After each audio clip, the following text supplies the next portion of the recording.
Welcome to Grawlix Nights, the Grawlix Podcast live show. I'm Randy. I'm Melanie. And I'm Jesse.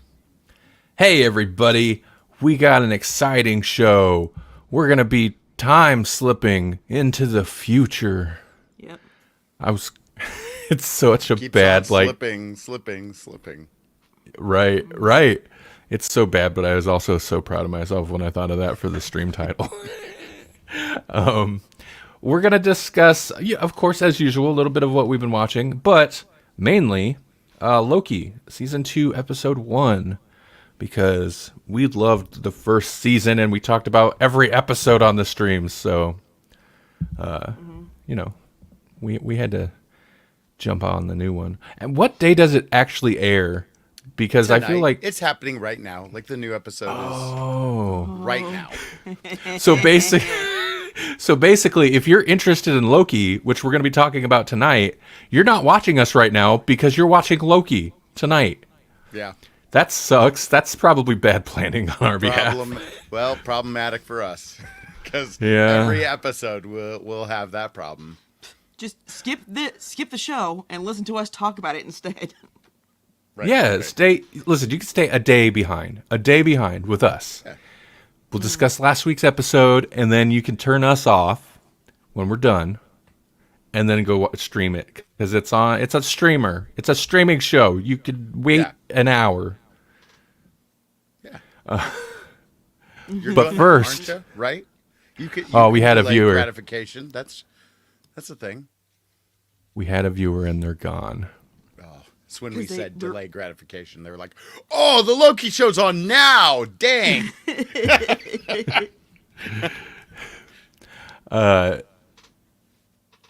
Yeah, and I feel like you could do like a live watch along, but we can't really do that.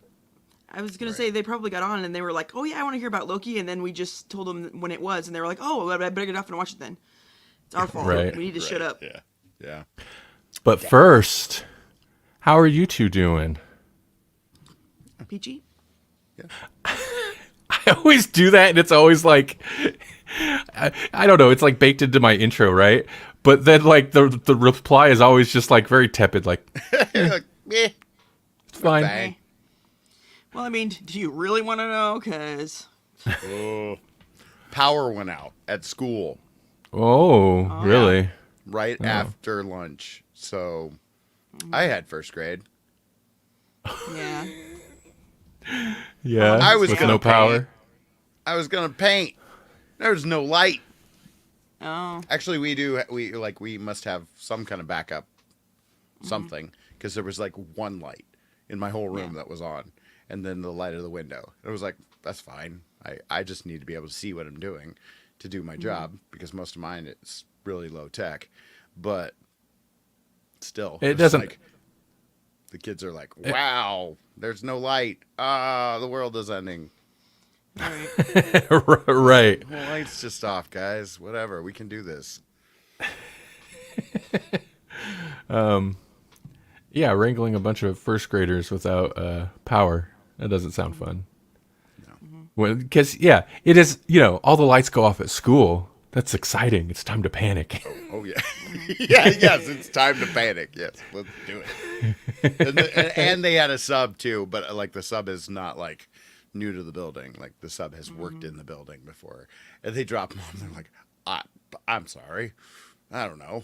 I was like, you can't control this. You didn't turn off the power, did you?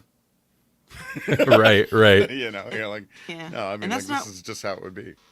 And that's not one of the things that they would close the school for either. I know in North Omaha, there's a couple schools that have some issues with their water, and like the mains will break, and then they'll have to let the schools out. But just for power, they're not going to let them out. No. At least not right now. Maybe if it were like middle of the summer or something, Right. and they couldn't cool it down. Yeah. So I think all the No, schools we have were- AC by now.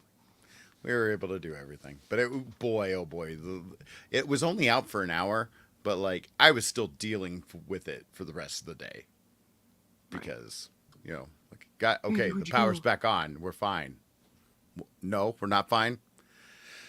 We're not fine. Yeah. So, Randall, you disappeared into the darkness. Oh. Okay. The darkness. The darkness. And you're still muted. Well, I was trying to promote our stuff, but I didn't realize how much of a light difference it made when I clicked to a dark tab. All right. Yeah. Hold on. I was just doing some pimpage on threads.net/super science sounds because I don't want to log into Grawlix podcast, so I'm just promoting it from that's my main account over there. There you go.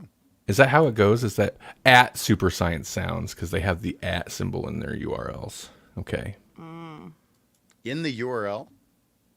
Yeah. That's it. Threads.net/at Super Science Sounds. I've noticed YouTube does that now too. Like you can get to our channel, youtube.com/at Grawlix podcast. And I think that's how TikTok also does it. Although like YouTube, you can also just go to /Grawlix podcast. So the at's not necessary. Yeah. Well, whatever makes it easier. Yeah. Right. I'm sold. I get it. It's like more closely associating the at username wherever you're at, but So, I don't so we just can't. Darn it, Twitter! Why can't we quit you? right. It's like, who created that? Twitter created that. I mean, man, I feel like if somebody wanted to buy that brand and platform, they'd want to like really retain You would think all the legacy. Like, I don't know. It's became such a standard across just social media, despite it apparently not being very high in the list of like most used social media, which is still surprising to me. Whatever. Let's just erase all that. It became news. I mean, like news was Twitter. And we definitely don't have to get into it, but with the recent big events in the world going on, there's been a lot of discussions talking about Twitter and Threads. Obviously, Twitter apparently has been a hotbed of misinformation and Weird stuff, worse so than usual. And so then there was talk of like, well, it was always a little bit of a cesspool, but part of what made Twitter so great was when big events like that happened. I used to always say Twitter, we used to joke Twitter is the news because we'd always like get our news from Twitter. Every story we'd read would be citing Twitter, right? Right. But when like important events happen in the world, like that is the place to get breaking news because people will be tweeting from the ground, so to speak. And without Twitter being reliable or usable or just not a Nazi platform, there's nothing that's replacing that. Threads, like Meta, I don't think Meta wants to touch that aspect. And it's like, that's like most, if you're trying to be a Twitter replacement, that's like the most important thing you need to jump on. But whatever. Facebook used to have news, and then they got rid of it. They're like, nope, we don't want that anymore. It's so weird because maybe they just don't want to police it like they'd have to police it.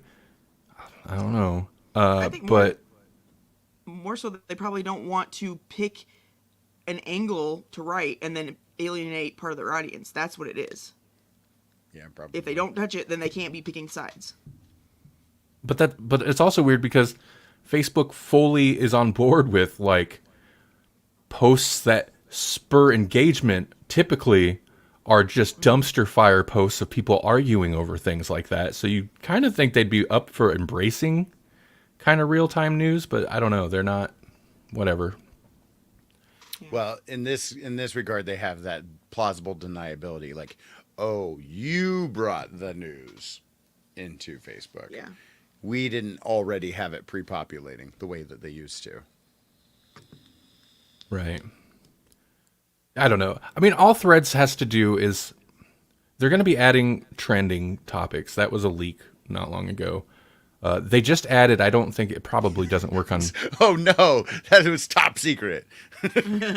Right.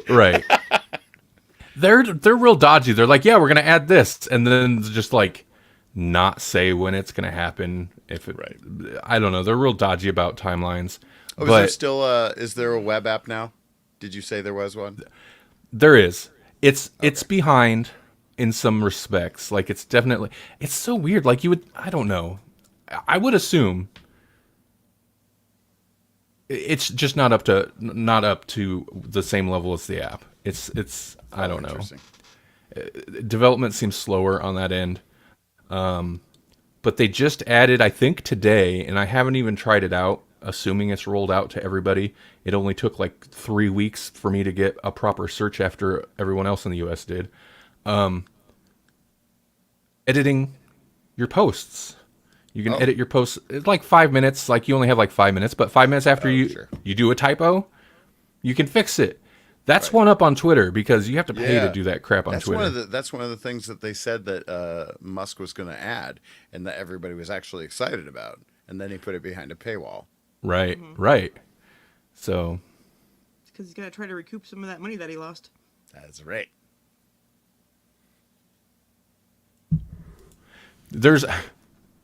I know now, I mean, I guess I do get some news from Threads because now I know when Musk royally screws up, because then I'll see a bunch of posts on Threads about a new influx of people, and usually it's an influx of trolls and whatever.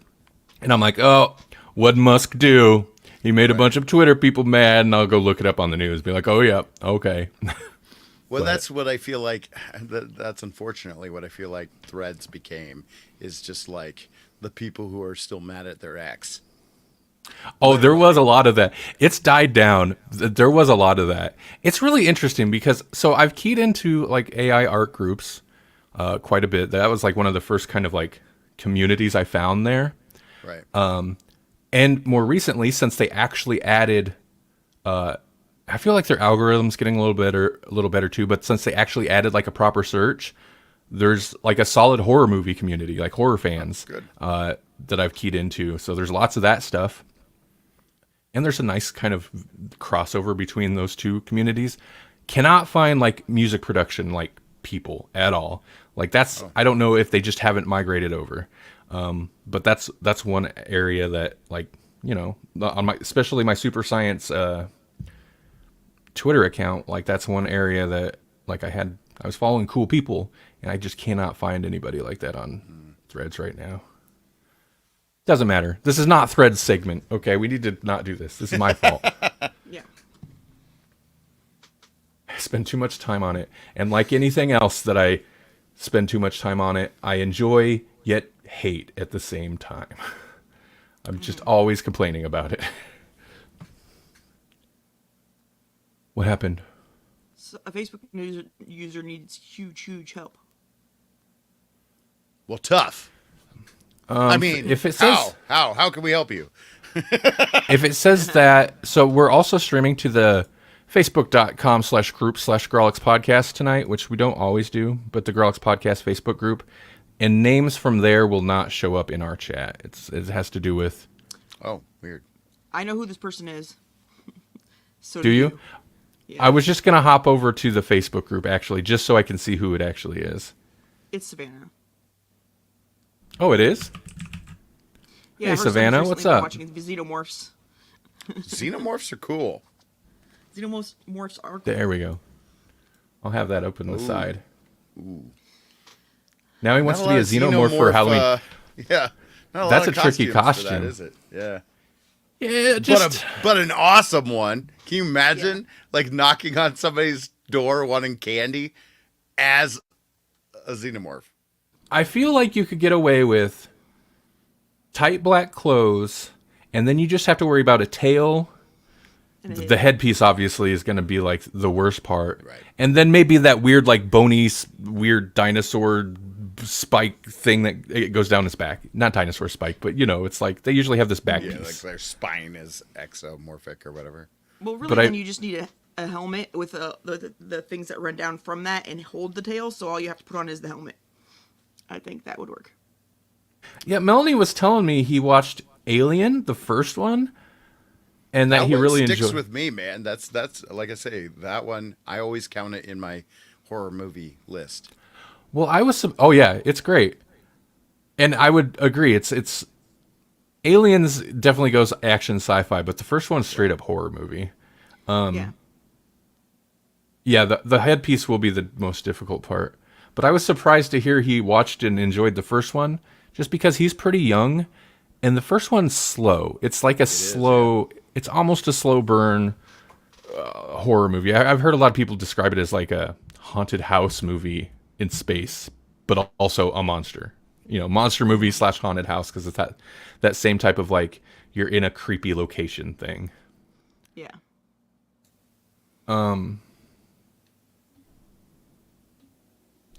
Since we're kind of talking about movies, you thought it was Yes. hilarious when the doctor was bleeding milk. Oh no. Yeah. That is, It's a dark comedy almost. I remember being fascinated by that when I was younger too. Actually, it's so weird. It's such a weird image. It is.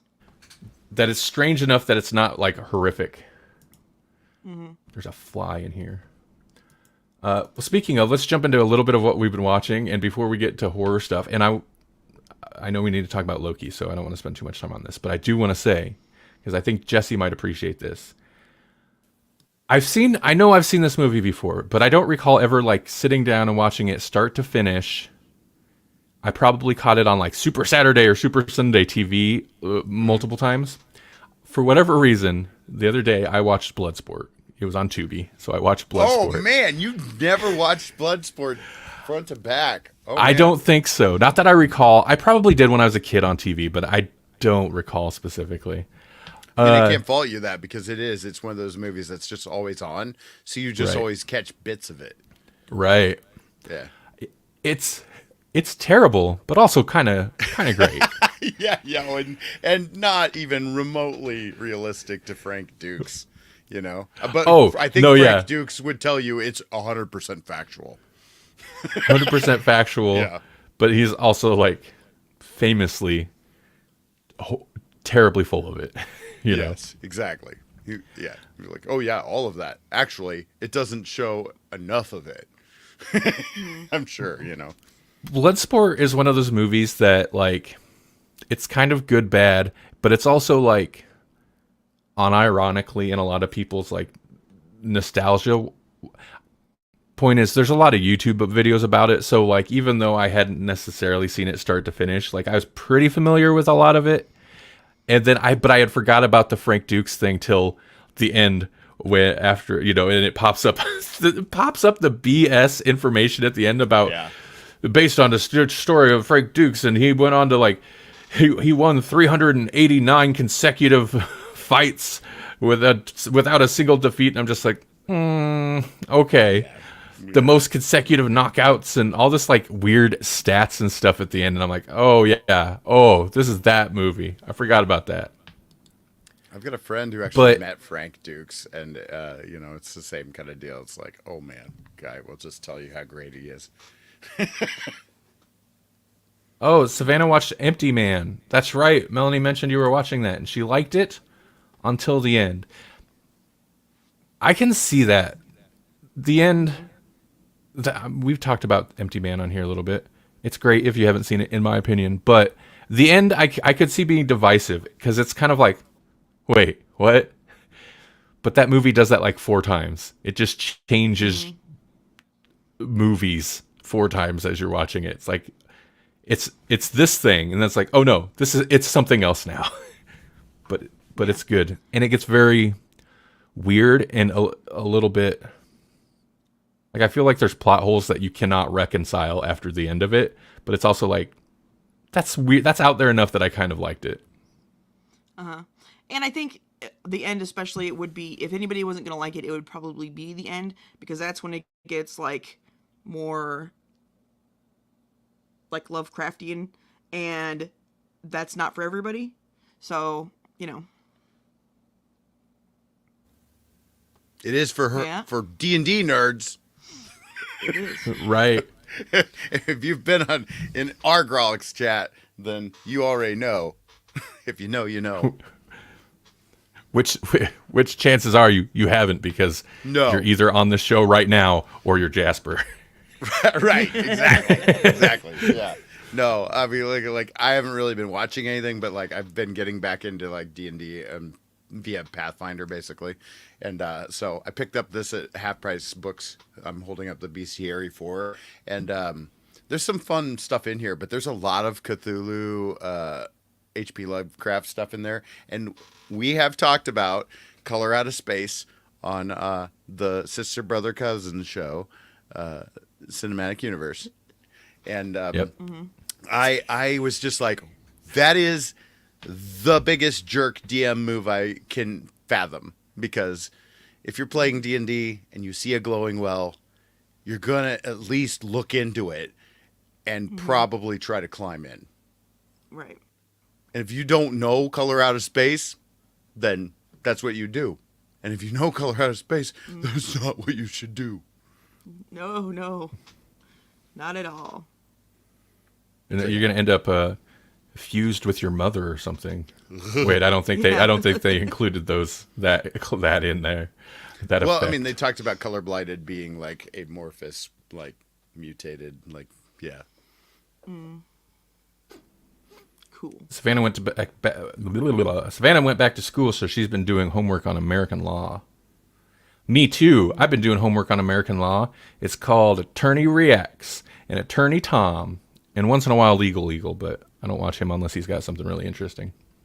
I love Attorney Tom. Does that count? No, but you should watch that, Savannah. You should watch Attorney Tom. Or It's I like guess the maybe, Cliff Notes. Yeah. It's like watching Judge Judy to study. Yeah, Nah, they got more personality than Judge Judy. it's true. She's got a lot of personality. She is not gonna put up with you. Yeah. Okay, well, maybe I should say they have a more pleasant Oh, okay, disposition there you than go. Judge All Judy. right, fair enough. I also rewatched Ju-on the Grudge 2. I don't have to talk a lot about it, except it's pretty good. It's got some... Dudes talk about time slipping. Ju-on the Grudge 2 has some... I know nobody asked. Nobody cares. But... Oh, yeah. Savannah says, I love Attorney Tom. He's the best. Attorney Tom has so much personality. He just seems so pleasant and fun. And, like... I mean, you could tell, like, he gets a different demeanor when he's talking about something serious. But otherwise, like, he used to do a bunch of videos that were just like him reacting at his subreddit, and you could tell he's fun. He's just kicking it. He's just like laid back. He's not a super serious guy. Yeah, it's great when he has the eye patch. Yeah, doesn't have that a whole lot anymore, but because he has a lazy eye, so he's wearing an eye patch a bunch. But I don't know. It's very interesting. Anyway, Ju-on the Grudge 2. If you've never seen it, it's one of the 11, 12 Ju-on movies. But I rewatched it and I was like, oh, like I'd forgotten everything about it except the fact that this has all of my favorite Ju-on things. They do weird time slipping stuff to where, like, one of the stories is this chick who's like, because the Grudge stuff does like a lot of back and forth like storytelling where it'll jump back forward and back in time. But at one point in this, the last segment is they're doing that, except the chick in it is experiencing the time jumps to where she even like grabs like her friend's necklace and then gets pulled back through time with her friend there who has the necklace, and she's like, this necklace, and like it's also like, how is that a haunting? What is that? It just happens. So whatever. If you know, if you like time travel, maybe watch Ju-on the Grudge 2 from 2003. I'm probably not pronouncing it right, but no, it's Juon. Yeah. No, I think it is Ju-on. Right. Listen. Get cultured. Careful. We're going to get flagged. Yeah, I just don't know how to respond to that. Hey, Jesse, have you been consuming anything interesting? No. Not really. It's fine. The audio. I think I mentioned last week I was doing audiobooks, and like I said, it's all D&D stuff lately. So, Dritz Do'Urden stuff. Revisiting the Icewind Dale trilogy, and yeah, that's that. Well, Melanie and I watched Terrifier and Cooties. Like the game? No. Oh. No, it's a we movie. Built a bug. He's got weird looking antennas. Is that a game? Yeah, like for little kids. Oh. I think you got the bug butt, the abdomen. Here. Click that Yeah, in. I think I've seen it. Cooties. No, Did you Sorry. just Google it? Did you just look it up? The game? no. I was replying to Savannah. I was just It's correcting the Oh, yeah. the Ju-on spelling. Oh, gotcha. So we watched Terrifier, the first one, because I keep hearing about Terrifier, but I never watched Terrifier 2 came out a while ago, but I never watched Terrifier because evil clowns are cheesy. They're so cheesy. Like I can't deal with it. Like it's not like it doesn't scare me, but maybe that's the thing. I'm not really clowns can be creepy, but it became such a cliched like when in real life that one year there were a bunch of evil clown sightings. Oh, yeah. So anytime there's an evil clown movie, I'm just like, no, it's gonna be crap. It's gonna be crap. And I mean, I wasn't wrong, but it was okay. The first one. It was mostly just really gross. Yeah, that's kind of their thing. Like over the top gores, they really latched onto, and that's like the sequel was marketed heavily on that. It's like it's the most disgusting movie ever, and it's getting theatrical release and blah blah blah and all this crap. I don't know. I will say what I did appreciate about it. First off, people are right. The actor that plays the clown is pretty good. He is entertaining. But also, I really appreciated, like, it looked low budget, but also super stylized and just kind of nice. Like, the lighting is really nice and like, colorful. It's kind of got, like, it's definitely a throwback grindhousey thing. Yeah, maybe it's somebody who works in, like, settings in the industry, because the effects and the settings were nice, but the acting, besides the clown, was not. That's it. Well, I mean, yeah. Okay. Sorry, I got distracted. Do not share audio from that. Okay. Cootie! There it is, Cootie. That's the original. You just cootie build that queen. bug. You'd put the legs in there. It always had like the weird chameleon tongue looking thing. That's actually creepier than the version that I played as a kid. You're a cootie queen. Link Licker. No, I was waiting Oh, for it. hey-o. There we go. And then Not yeah, that Cooties. Cootie. Cooties is a zombie movie from 2014 with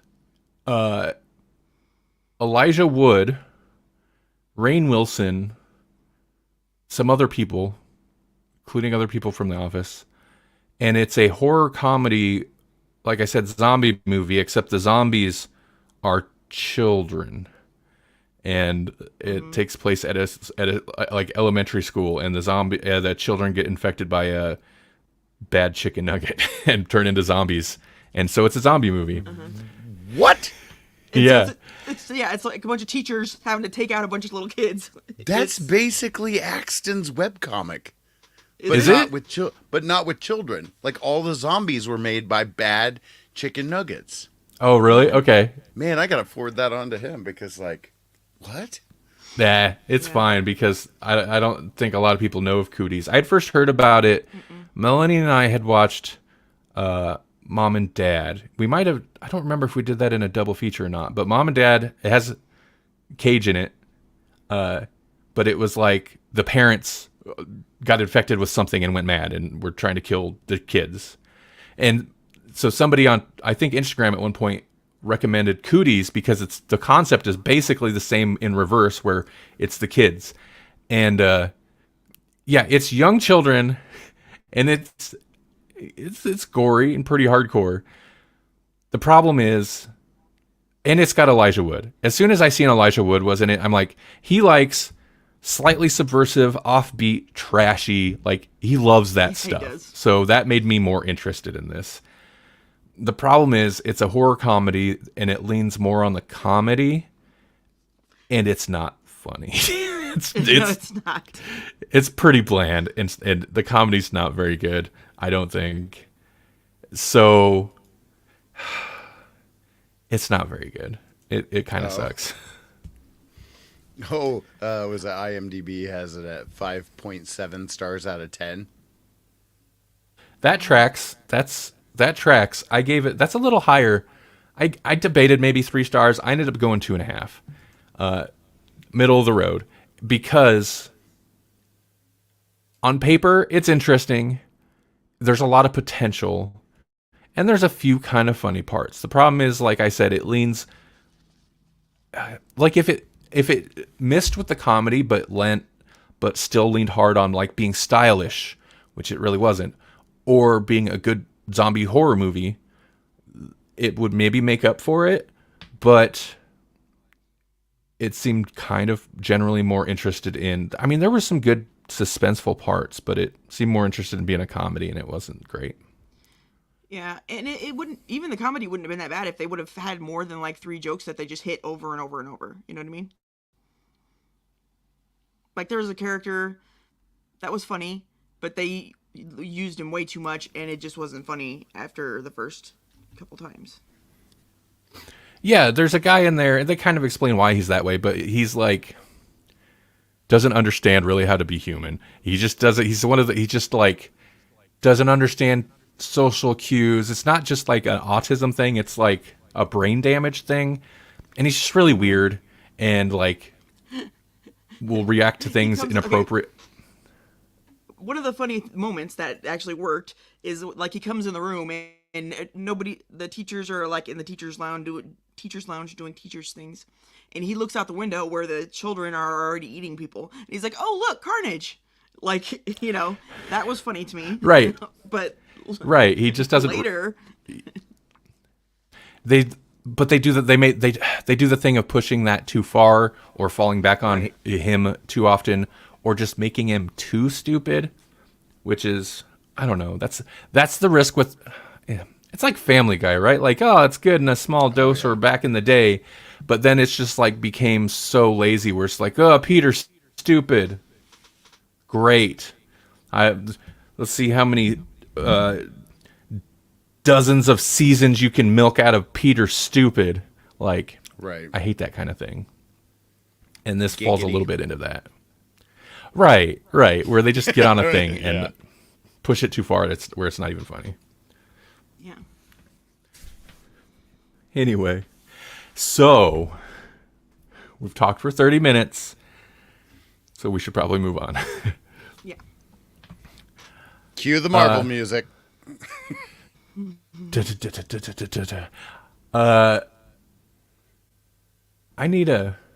I don't need to make another intro video. No. It's like, I need a video for this segment. No.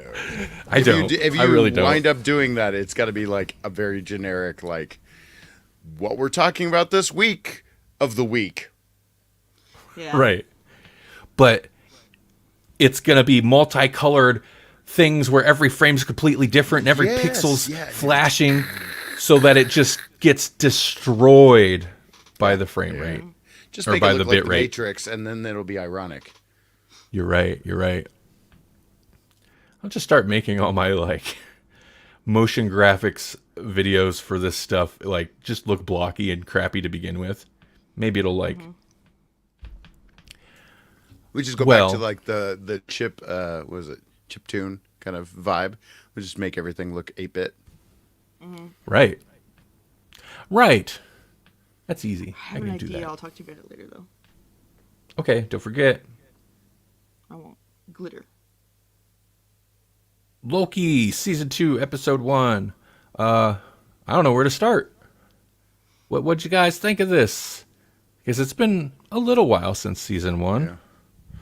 I'm glad And that, season one. Sorry, go ahead. I'm glad that Short Round's getting more work.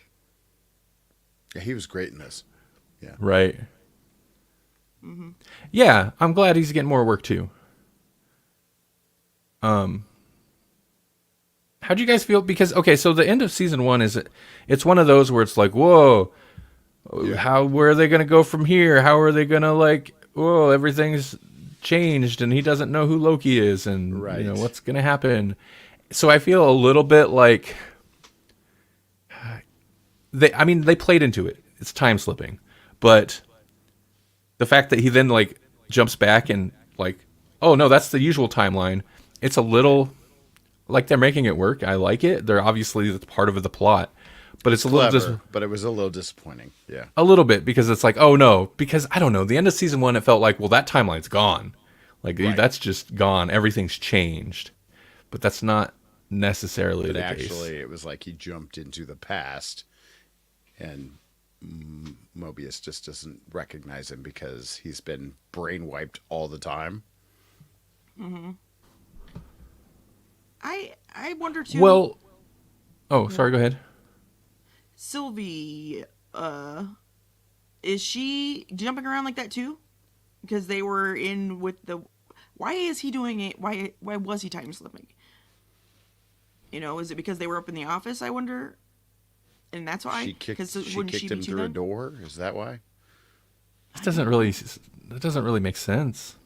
Right. Yeah, I think it's so that they can have their cake and also eat it. I hate that expression, but In the past, present, and the future. so they could do the like, well, everything's changed, and then be like, nah, it didn't really change. That's just the past. Right. Actually, they undid that whole like that undoes. I mean, it doesn't. It's adding clarity and adding a wrinkle into it, but it feels a little bit like it undoes that whole cliffhanger in a So way. is this? How much did they like alter Loki after all the Lee Majors stuff? Not Lee Majors. What's his name? Lee Majors, Jonathan. Like, Lee Majors Jonathan is the Majors? $1 Is that million or whatever, right? He's the $1 million man. Right. Whoops. Yeah. Kang. What this episode, and maybe I could be interpreting it. What I think this episode established is that the timeline didn't change at all. He had got thrown into the past, and apparently in the past, Kang was all about like, hey, I'm Kang, your guy, and I created this. And then what Loki was revealing to normal timeline or present or whatever it is, was that like, that's how it used to be because he was jumping into the past. People knew about Kang, but at some point he wiped everyone's memories and set up this timekeepers thing, Right. as opposed to what the end of the first season felt like, which was the timeline's changed or whatever's changed, and it's just straight up Kang. I don't know. Well, then in that case, wouldn't it seem more like there used to be a council of kings? Because there were like 5 faces on that one, and they were all him. So maybe that was started by a bunch of them working together, and in the end, he betrayed them, or they betrayed him, and they off each other until there was just one Who left. remains? He who remains took over. Yeah. Yeah. I Last Kang standing. yeah. Did Loki never learned his name? He never told him his name? No, I don't think so. He just called him. That's how he referred to himself, was that, and then he said that different versions. There was a version of him that was really bad, a conqueror. Oh, right. I don't think that they ever named him until like Quantumania. Okay. I still have to watch Quantumania. I still haven't seen it. Well, now you can. Ties right in. There's even an after credit scene that may be pertinent. Okay. Interesting.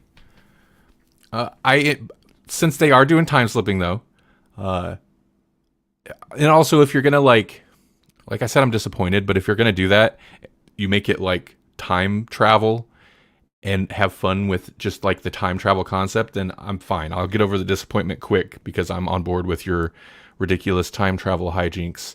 I really liked the whole like having a conversation with Ouroboros, OB, in the present or future and past, to where like him and Loki are talking, and then him and Mobius are talking, and OB will be like, "No, I don't have."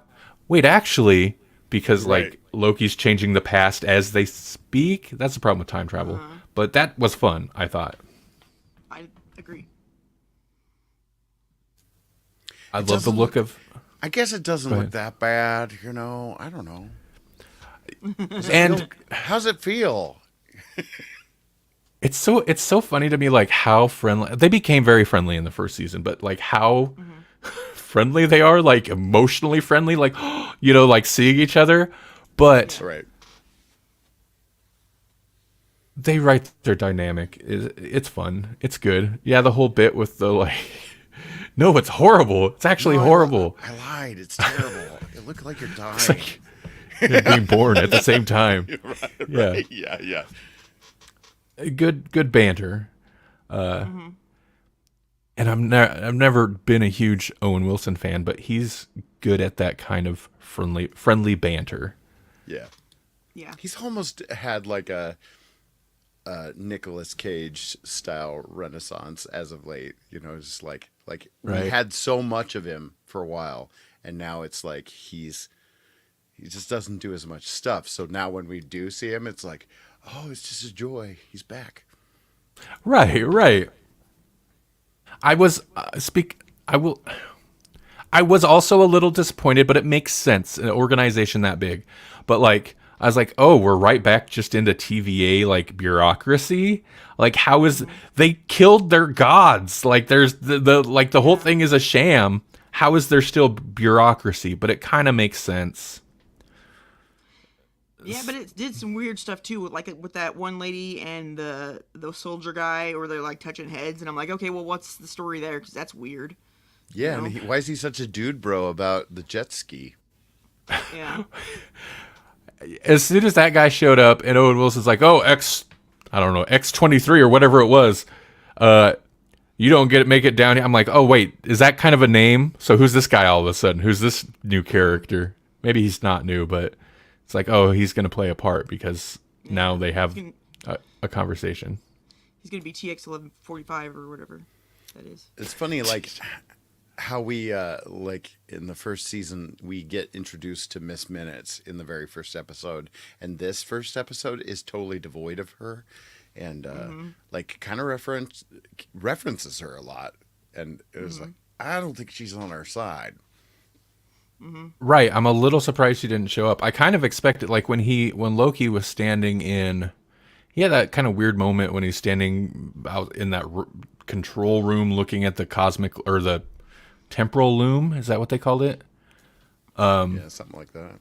And he's like, I don't know, kind of looking around. And he just had like a moment, and I was like, is Miss Minutes gonna pop up on that like computer screen or something? But no, it didn't go that way. Answer the phone, man. The temporal loom is a weird thing to me too, because if there weren't offshoots, why would it need to loom anything? It would just be one thread, right? Right. Right. So I wonder if there's like just there's a couple of timelines that were okay. I wonder what that's. Yeah, I wonder what that's about. I'm sure they'll. Get into it. Yeah.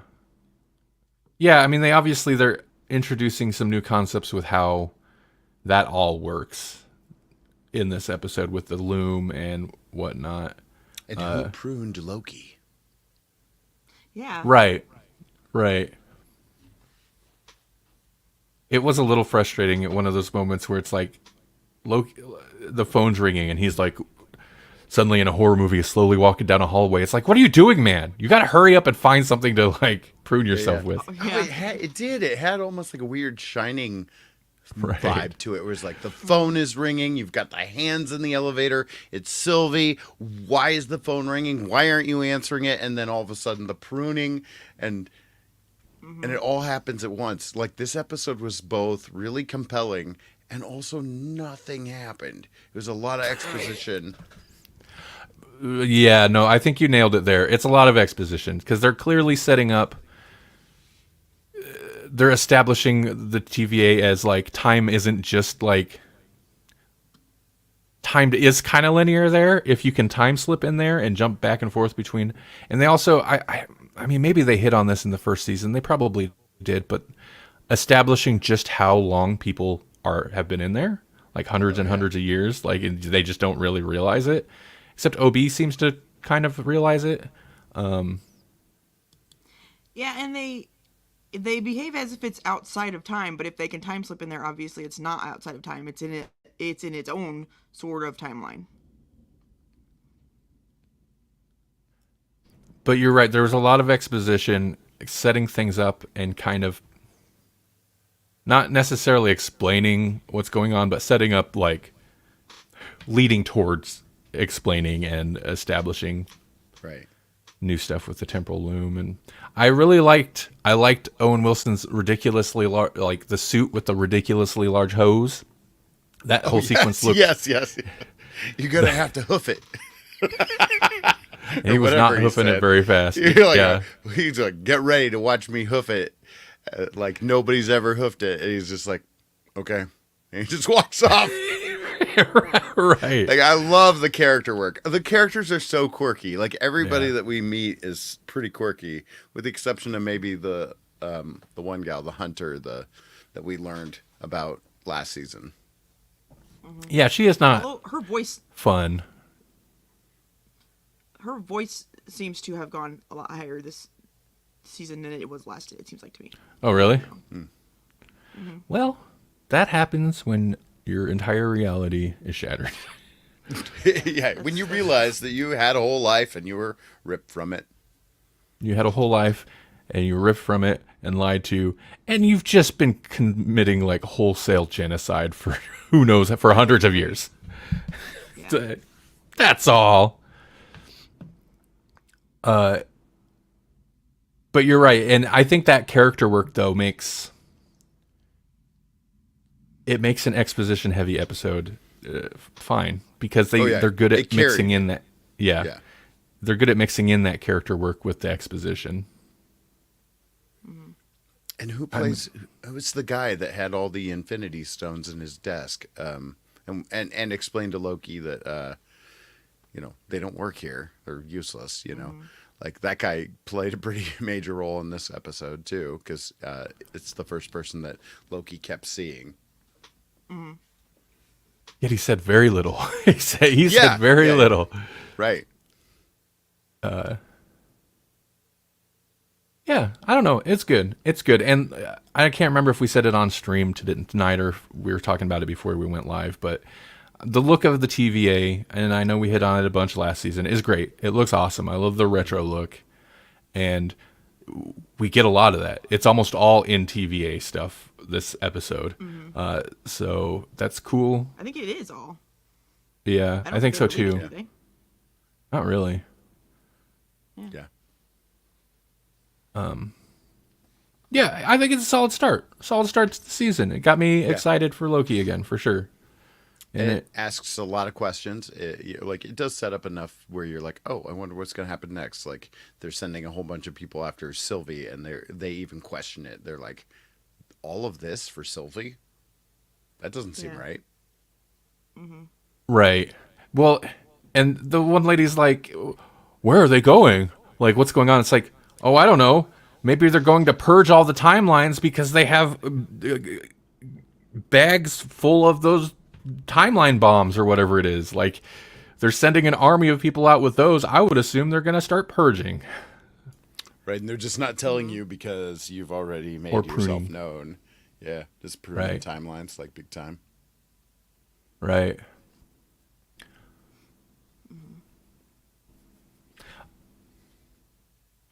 Loki is just a different character than he used to be. That's one thing I was thinking. Like in this, the way he comes across is like it's a different character. Like I know he changed and he's been through some stuff. And season 1, like he's seen how Listen, he would have died. and I love myself now. Right. No. Right. I saw myself as a crocodile. He's just so different. And this, I guess part of it is this episode, he's like kind of going through some stuff, but man, they did change him. He was kind of a horrible villain, and the show really works to make you forget that a little bit. Oh, yeah. Because in some of those Avengers movies, he did some terrible things to people. Oh, the first Avengers movie, he takes over Hawkeye, and was it both him and Black Widow? He takes over Hawkeye's mind for the majority of the first Avengers movie. Right. But yeah, I don't know. It's good. I'm excited for it. I'm excited for more. And it also, because it's so funny that Disney ended up getting in bed with Doctor Who, right? Because we said like Loki's Doctor Who and better than Doctor Who has for ages. It's so funny, but watching this got me excited for new Doctor Who too. Oh yeah, that too. Yeah, absolutely. You get fun time travel, and I'm hoping with a little bit of that Disney money injected, the new Doctor Who will be. It's different. Did you see that they're like this is all like in Britain, I believe, like on iPlayer, they released like over 800 episodes of Doctor Who. I did see that. I read that. Yeah. Cool. Well, that's good. Because, I mean, that doesn't help us unless you wanted to, I don't know, use a VPN or something to sneak in there. Who has one of those? I don't know. Other than like the 24-hour streaming channels on like Pluto TV or whatever, like I don't know where you go to watch classic Who anymore. So it's good that they have that. I hope they leave it available. Just leave it. Not like, okay, it's available for 2 months around the 60th. Like, leave it. Yeah. Why not? That's a huge catalog. Otherwise? You know, yeah. It's just sitting there unused. And then you've got to find it by other means. If you don't, leave it there. And 800 episodes, so that's also good because, like, anytime, you know, I'm assuming Pluto TV or whatever still has the Doctor Who channel. Of course, a huge chunk of it is Fourth Doctor, but anytime I tune in, it's like maybe later Fourth Doctor era, Fifth Doctor, like it's usually that specific era, and it's not like necessarily older stuff or like the later first run stuff. So it's good to have somewhere where you can find the older stuff. But yeah. Well, that's amazing. It was. You know what else is amazing? What? Taste.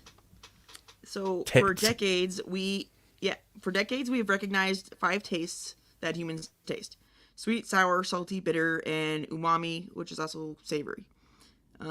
Or we would call it savory or whatever. And now the latest research says that we need to add another one.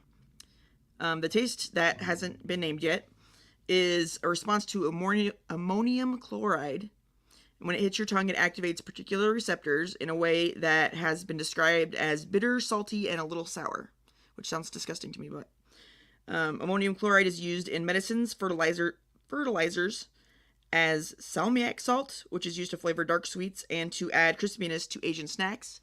And it also said that if you live in a Scandinavian country, you most likely had already tasted it and were familiar with ammonium chloride. But in the past, other potential tastes have been identified and were never officially recognized. So they need to do some more research to, like, you know, make sure that it gets accepted. But one thing it's got working for it is that other creatures also taste this. Since these chemicals are potentially toxic, it's likely that we developed the ability to detect them earlier in our evolution so that we could avoid them, even though we eat them now. And so that makes it more likely that it'll be made an actual taste rather than, just a random thing. Because most creatures I think can detect it, and it would be considered taste, as that detection.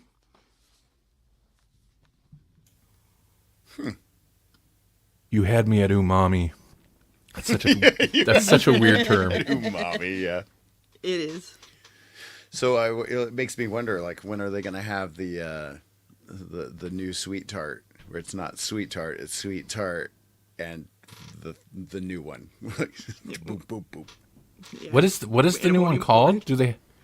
They haven't named it yet because it's not officially a taste yet, but it Tom. does distinct things that the other flavors don't do.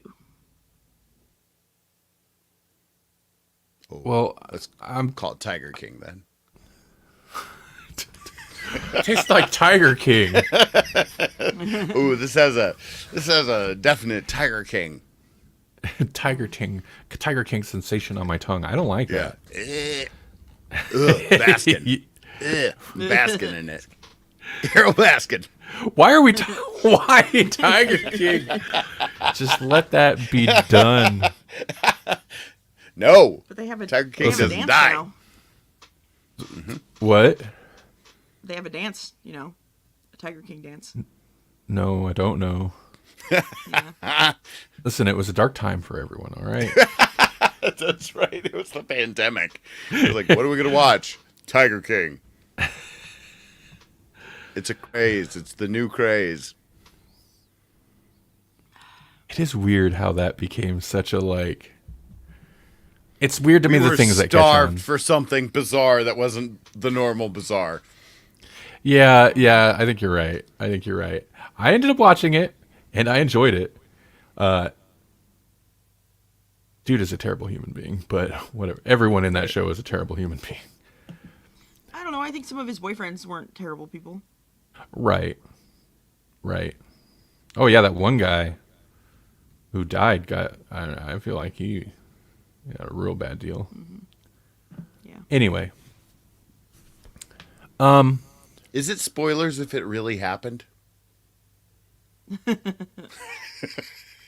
That's a good because like especially with like true crime documentaries and stuff, like that's just reality. It's already happened.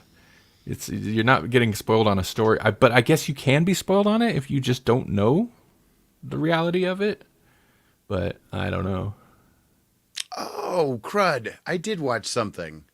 What'd you watch? It's kind of a big deal. I helped host a movie at the Alamo Draft House called Shadows in the Desert, and it was about Bigfoot in the desert. It was like a documentary put together by this podcast called Monsters Among Us or whatever. There's like a couple of podcasters, and they were doing like a Bigfoot / I don't know, like a documentary about this certain area of the desert, like the I don't know, I'm gonna butcher it, but it's like a certain desert of the triangle of the desert. It's called this Bogay. I don't know how you say it. Bo-Katan? Bogadero. Okay. I don't know. The something desert triangle. Okay. It's in California. Oh, okay. Bogera. It's something like that. Bogera desert triangle. But where would a Bigfoot hide in the desert? Are they just saying? Well, that's what I wondered too. Is like, what are you talking about here? But they thought that basically this Bigfoot was snowbirding. Basically, it was like it would come to the desert during the winter and just hang out in like these caves and whatnot. And then, like in the winter is the rainy time. So that's when there's more animals and things that they can, eat and whatnot. And so that's when it would come to that area. Mm-hmm. But it isn't. I thought a desert was more dangerous in rain season because that's when people drown. Yeah, I mean, it kind of is because that's when they have a lot of flooding and whatnot. Mm-hmm. Because you don't expect it. It comes on suddenly and yeah. Mm-hmm. And the ground's too dry to like absorb it all, so it just floods. But maybe they should be careful, those big feet, because if you watch some of our previous episodes, you know that there's a bunch of fungus that's spreading around. In the desert. Right. So, yeah. And now I can't even find any information about the movie that I just watched twice. So you helped host this thing? I helped host it. Eddie Fossler, we've had on the podcast before. He has a podcast called The Paranormal Dads, and they were supposed to host it, and he basically had most his other co-hosts backed out, and so he wanted somebody else, and so he called on me and Ben Crane, and we were like, okay, yeah, we'll try to help, and it was fun. It was weird. I'm not used to that kind of thing. And Eddie did all the heavy lifting, but I did watch that, and that was the thing I did. Cool. Forgot to mention it last week. So. Yeah, no, that's awesome. So yeah, now I can say I hosted a movie at the Alamo Draft House. It's kind of fun. Yeah, that's pretty cool, man. I released a video and a song this week for Halloween. And before I released it, I asked Melanie, I was like, this feels cringy. Is this too cringy? And she's like, yeah, it's kind of too cringy. So I changed a few things. It's still cringy, but you should check it out. It's on my Super Science YouTube channel, which is what?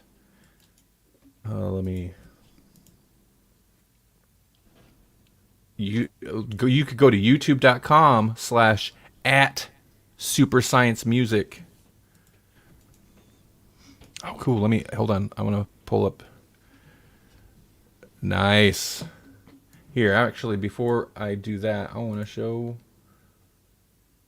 the thing that Jesse just sent me. Nope, not invite. Present. Share screen. Where'd it go? There we go. Yeah. Nope. There it is. Yeah. That's the thing that Jesse did. Yeah. Yeah, it looks awesome. I was I think I an see the unofficial mustache. paranormal dad. Oh yeah, man, that mustache. And it was like, I don't know. I mean, like if you're interested in watching it, I don't want to ruin the whole thing, but like they did the whole ghost hunter thing. It was kind of fun. It was like, if I were going to review it, I would say it was like a 2-hour version of like a Travel Channel show. You know, where they were like, okay. What is it? The high strangeness in the Borrego. That's what it is. Borrego. I was way off. Borrego Triangle. And so, like, there's all these weird things that happen there. You know, like it's like pretty much any paranormal thing that you've heard a lot about has probably happened there. Like ghost lights and Bigfoot and aliens and a ghost story. Like within this triangle of desert. All these things seem to happen. And it was kind of fun. Like they had like an illustrator. I wouldn't say like cartoon, but I would say like maybe animatic kind of thing, where it's like it's a animation that kind of moves just a little bit. And so they would show the cryptid or the monster or the ghost or whatever it is via that. And then they would have little interviews about, you know, people who have experienced it or what the story was. And there was this cool one that I think you guys would like, which was like this giant skeleton that was just like on fire. And it was super like creepy and cool because they illustrated it. And so you'd see it like walking. It was just like this 8-foot skeleton with that was on fire kind of thing. So, well, if they call it a triangle, of course, weird stuff's gonna happen. Right. That was actually Only one of the things that Ben asked. He's like, "What's the deal with triangles? Why is it always a triangle?" You know. And nobody really. Yeah, I was searching it when you started talking about it, and it looks like it was already it's a hiking triangle. It's just like a loop that you take through the desert. Oh, interesting. Yeah, I'd never heard of it, and then I was like, "Oh, I guess I'm gonna host a movie about it. I guess I should watch this movie twice." Yeah. Now I'm an expert. But I guess this Monsters Among Us podcast is a pretty big, like, they're a pretty big podcast for what I know. And so them making a movie was, I guess, then a good next step for them. I don't know. So look forward to it. The Grawlix podcast movie coming soon, aka sometime after we release the 100th episode, whenever that is. So I was gonna say, man, we've been sitting on an audio, partially finished audio drama for like 3 years now. Right. I mean, it's audio reality. Right. Oh yeah. Oh my. There were some scenes though where like they're out there trying to do the whole thing. Where it's like, oh, let's see if we can get any footage that we've got. Like, well, I got this bionic ear. You know, like that. You know, the radar where you point it and then you can hear kind of thing. I don't. Yeah. There's probably a better word. Right. I've always heard it. It's Bionic. If there's a better word for it and it's not bionic ear, there's not a better word for it. Yeah, I mean, what's better than that? And they're like not hearing anything other than bugs and stuff. So they're like, you know what? It's so hot because they were doing like the heat sensor thing. It's so hot, I'm not reading anything. So you know what I think we should do? Let's do some hoots.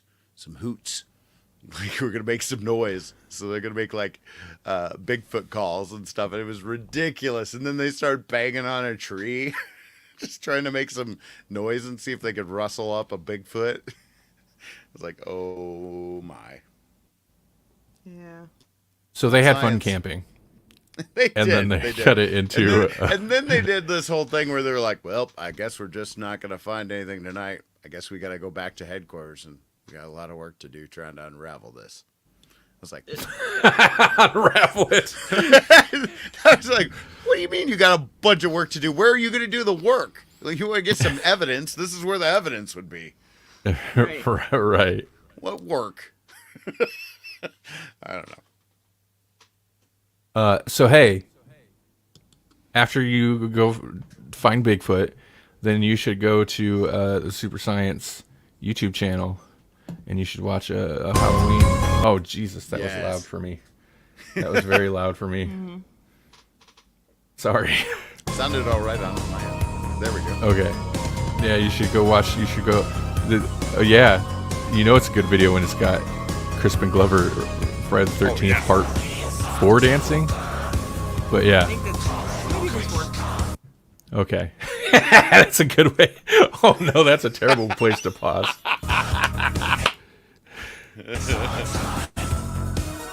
Okay, so yeah, whatever. I made a ridiculous Halloween song and cut it to some of my favorite 80s horror movie clips, and I have a habit of like,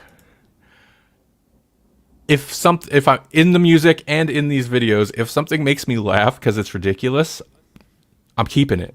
But then at the end, I'm like, Melanie, is this cringy? It's like, well, yeah, it's all crap that just made you laugh because it's dumb. Yeah.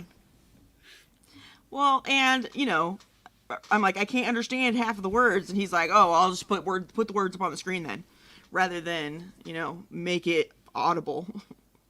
Who needs that in a song? But no, that's the voice I want, though. I want that sound. That's the sound I want. I like it. Okay. Especially here. There's guitar in one section, but I like the idea of these like distorted, industrial, almost metal vocals, but it's like not a metal song. That amuses me. But tomorrow's Friday the 13th. And I have another song and video that's going to go up tomorrow that I've been sitting on the song since summertime. I wrote it in like June, I think. And it's called Strong Arm Pamela. It's only a minute long, but it's perfect for Friday the 13th. See, I feel like I'm much less excited about Friday the 13th when it happens working in a school. Well, right, and that's the problem with Friday the 13th is they're always Fridays. Do kids get excited about? Do they care? I don't know. They were sure wound up for Thursday the 12th. Yeah, sure. Yeah. Well, it's like For a second, I'm like, do they get wacky about it? But I'm like, it's Friday the 13th. It's not the full moon. And I don't know that the full moon even they get really does wacky anything. for a Friday. You're like, oh, it's Friday. We don't have to care about anything because tomorrow's Saturday. Let's go. That's the kind of thing. Well, you know what they say? Thursday's the 12th. They can get bent. It really can. Especially Thursday the 12th. It's so funny. There's a slight there's a delay. So like I heard Melanie laughing at that like 3 seconds before it actually starts. She starts laughing in here. Yeah. Yeah, I feel bad because every time I talk, you guys like stop and you're like, oh, like I surprised you because, you know, apparently I'm talking every time you guys are talking, but to me, I waited until you were done. Right. That's just, I mean, that's whatever you call this. That's voice over IP or video chat. Yeah, that's just. But you know what we love? How it be. You know what we love? What do we love? We love StreamYard. Oh, we do love StreamYard. What did you say, Melanie? I said each other. That oh, too. Well, that too. Yeah. Yeah. And StreamYard.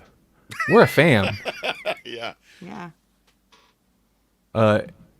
Do you, viewer, not know what StreamYard is? You should, because we've been using it for like, it's getting thundery here. We've been using it for like 3 years, and we talk about it fairly often. But in case you don't, it just happens to be the easiest way to create content right in your browser. Let me move that. Don't worry, this is not anything. I'm just going to move it in front of me so my eyes are not looking off to the side.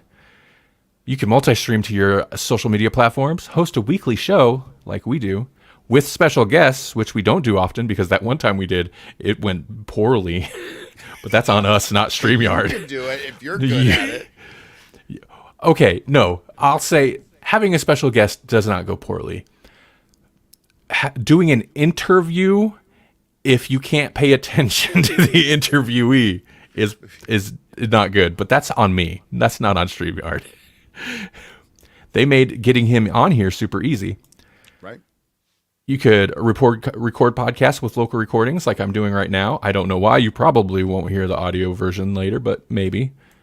Create videos and more. And they make it easy to brand and customize your videos inside the studio before you go live. That's true. That's something they've been great about.